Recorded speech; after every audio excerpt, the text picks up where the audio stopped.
Good day, people, and welcome to a conversation with Father Mike. Good morning, Father Mike. Yeah, good to see you. Special time of the year in the life of the Church as we begin another Lent. Can we say that Lent is a happy time in the Church? Well, it's not a miserable time. It shouldn't be a miserable time. What it is a time of conversion, of turning to God even more closely in our lives. So even our customs of giving something up for Lent, that's part of Lent. It signifies what should be going on in us, but it's not even the most important part.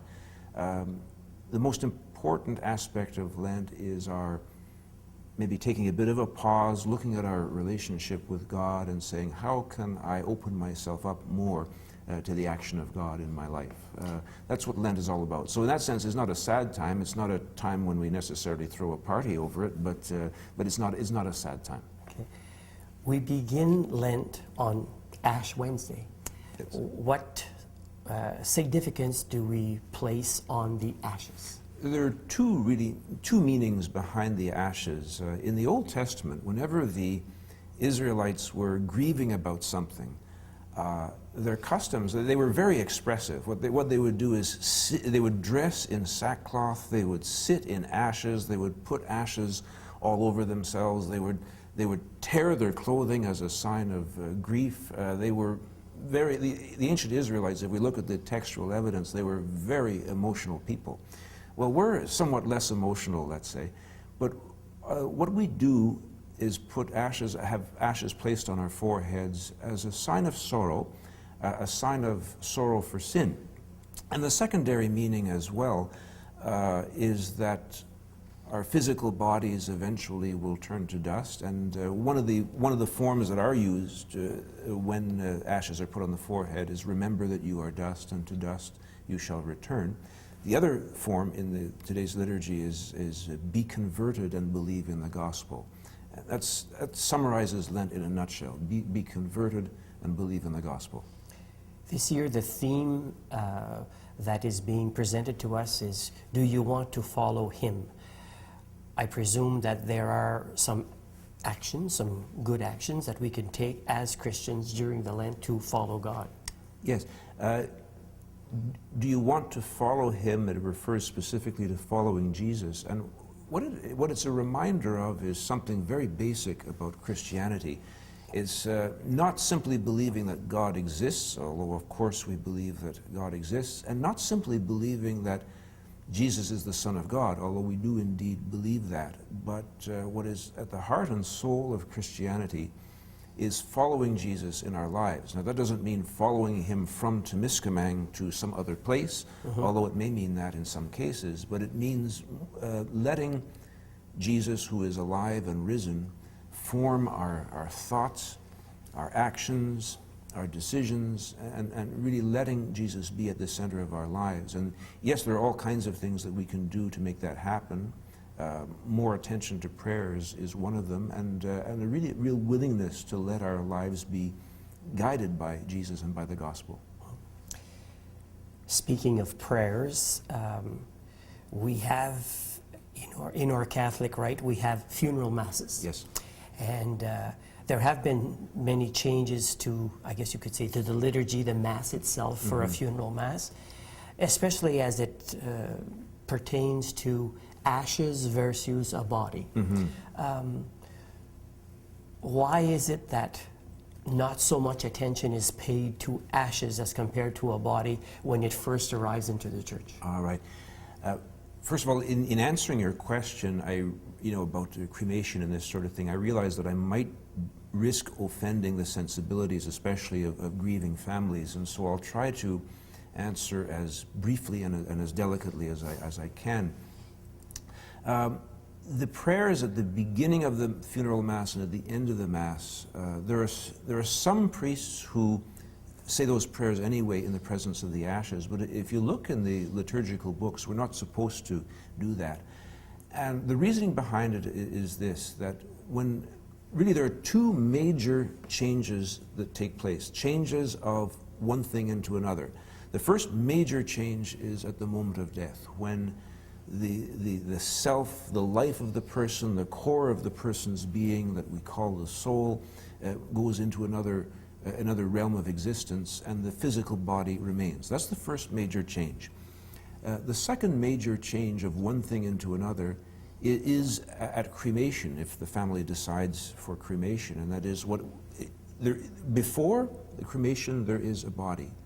After cremation there are ashes, but it really is a change of one thing into another. It isn't a body anymore. So for example, the prayers that we say at the gravesite, there's one set of prayers for the burial of a body, another set of prayers for the burial of ashes, and the prayers are different. The prayers at the burial of ashes do not mention the body. So that's the reasoning behind it. Okay.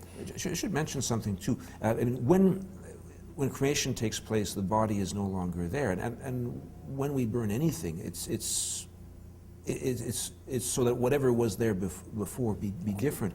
It might be an opportune time for me to just ask the question, why the popularity of cremation in Temiskaming specifically? Like if we go a little farther north in Temiskaming County, most of the funerals take place in the presence of the body.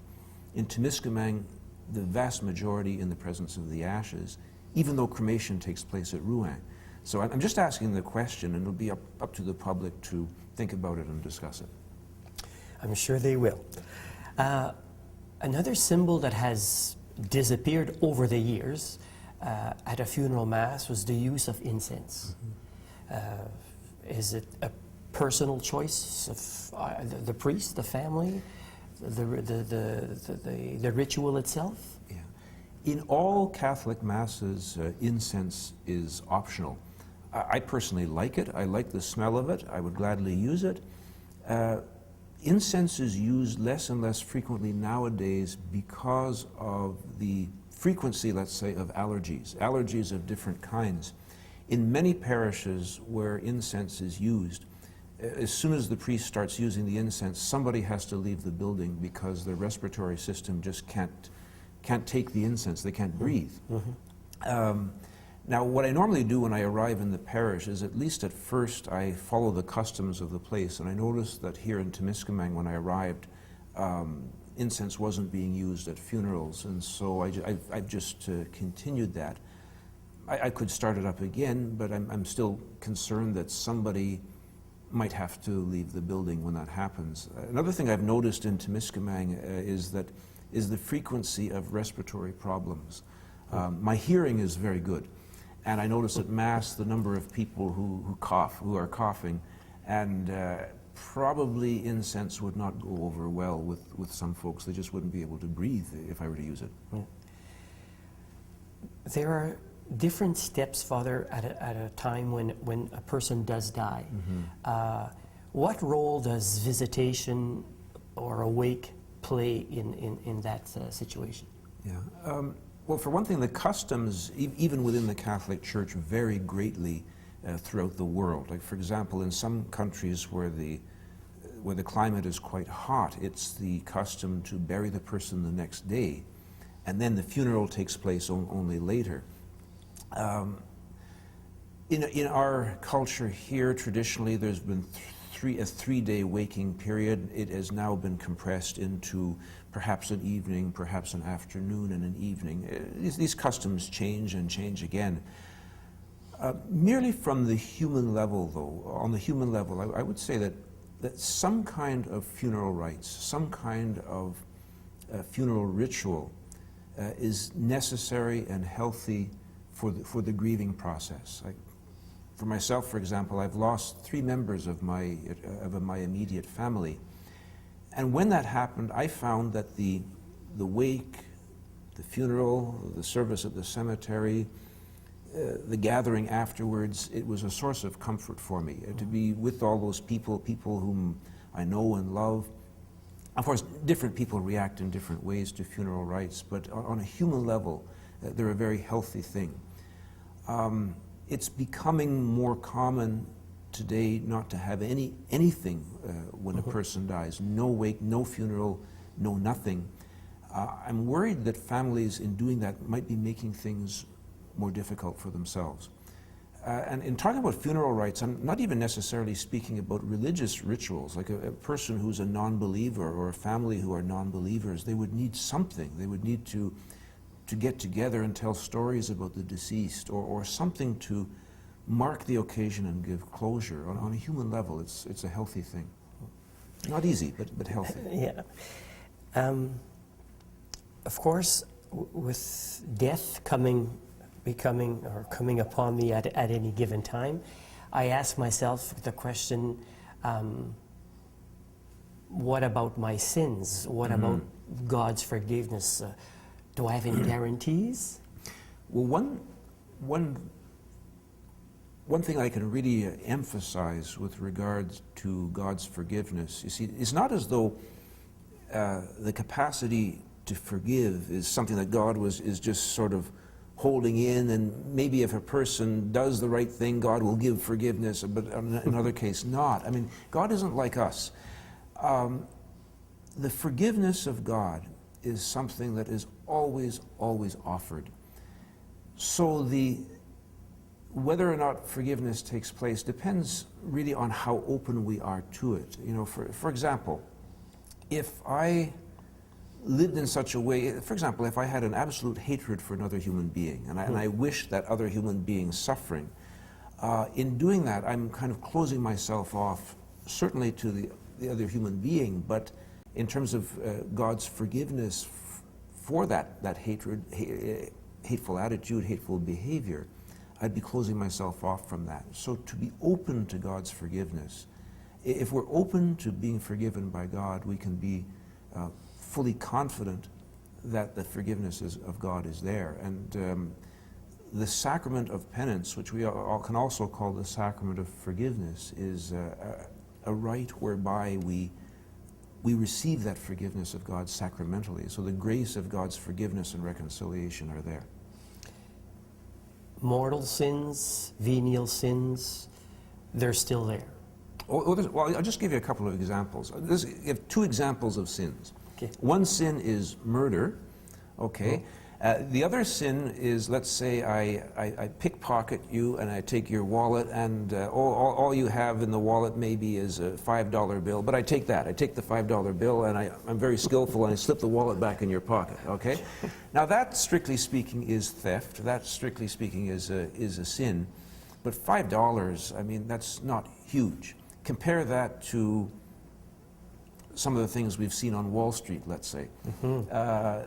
So in other words, there are sins, but some sins are more severe than others. Okay. And we call them mortal and venial. Now mortal, what that means is it's a grave sin that a person commits, but the condition is they have to know what they're doing, and they have to fully consent to it as well. So that's why, from the standpoint of civil law, crimes of passion are regarded with less severity than premeditated crimes. When we were younger and we had catechism in our classes at school, we were told that unbaptized children, newborn children who died before getting a chance to be baptized, went into limbo. Is that still part of church doctrine? I remember learning that as a child.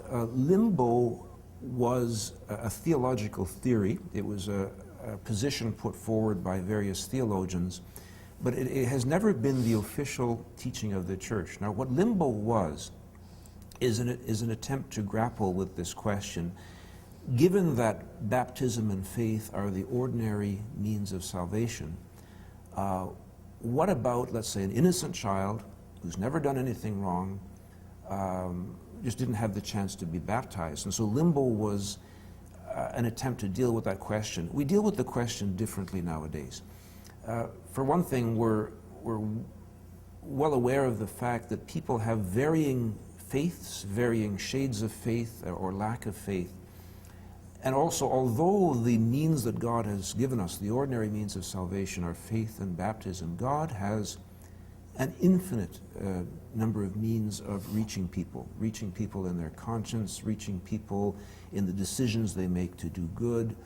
And so what we do, the way we speak of it nowadays, let's say for an unbaptized baby, is to simply entrust the child to the mercy of God and to the goodness of God. And for all of us, really, that's what we're dependent on. Like, we're saved not by any good things that we've done. We're saved by the mercy of God. So, for example, someone who has never heard of God, someone who's never heard of Jesus Christ, someone who has no explicit sense of the existence of God, we trust God's ability to reach out to that person, and that person, on some level perhaps unknown to him or herself, will be open to God in their life. And so with a non-baptized child, we entrust the child to the goodness of God, the mercy of God, and we don't worry. We pray for the person and trust the goodness of God. Well, we've talked about the beginning of life, of course, the end of life. We still have the sacrament of extreme unction, but it's been renamed the sacrament of the sick. So I don't have to be on my deathbed to receive the sacrament of the sick. And that's precisely the reason for the change of name. It's the exact same sacrament as before, but it has a different name because calling it the sacrament of the sick underscores the fact that it isn't just for the last moments of a person's life. It's whenever a person is ill in some sort of dangerous way. Now, I'm not talking about the common cold or something like that, but for example, if an elderly person gets the flu, that's dangerous. That's definitely dangerous. It would not be out of place to receive the sacrament of the sick. Prior to major surgery, that's another example. Or just plain advanced old age. That in itself is a good enough reason to receive the sacrament of the sick. See, when I was in Temiskaming 27 years ago, the hospital staff would call me very often in the last minutes of a patient's life, and I would make a dash for the hospital in the hope to make it on time. They don't do that anymore. They call me when the person is seriously ill, but the person may live a few days, sometimes a few weeks. And it sometimes happens with the sacrament of the sick, the person recovers too. Part of the grace of the sacrament can be healing, although in many instances it isn't physical healing. It involves the forgiveness of sins, it involves the strengthening of the person. And more often than not, when the person receives the sacrament, even if they're only semi-conscious or unconscious, their body just becomes calm. There's this ease that comes over them, and that's the grace of the sacrament. Well, we've answered a few questions from the street, I'm sure, today, Father. So thank you very much for this conversation. It's been a pleasure.